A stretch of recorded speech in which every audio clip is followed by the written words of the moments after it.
আসসালামু আলাইকুম। খোকা এগ্রোতে সকলকে স্বাগতম।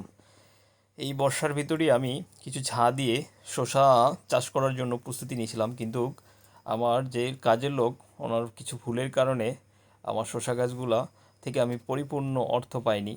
প্রথম ভুল হয়েছে, ওনার অতিরিক্ত ঘন গাছগুলা লাগিয়ে ফেলাইছে, যা শসার জন্যই ক্ষতিকর হয়ে গেছে। হয়তো 1 বিঘা মাথায় শসার গাছের চারা লাগানোর কথা ছিল, সে জায়গায় ওনার 1 বিঘার মাথার চাইতে কম জায়গায় শসা 2টা করে চারা লাগানোর কারণে শসা গাছগুলো অতিরিক্ত ঘন হয়ে যায়। এর ফলে শসা গাছগুলো যাতে পাইতে পারেনি, যার ফলে অতিরিক্ত মাত্রায় বর্ষার কারণে শসা গাছগুলো লাল হয়ে যায়। এবং অতিরিক্ত মাত্রা বর্ষার কারণে শসা গাছগুলো লাল হয়ে গেছে, কিন্তু যথেষ্ট পরিমাণে ফলন পায়নি।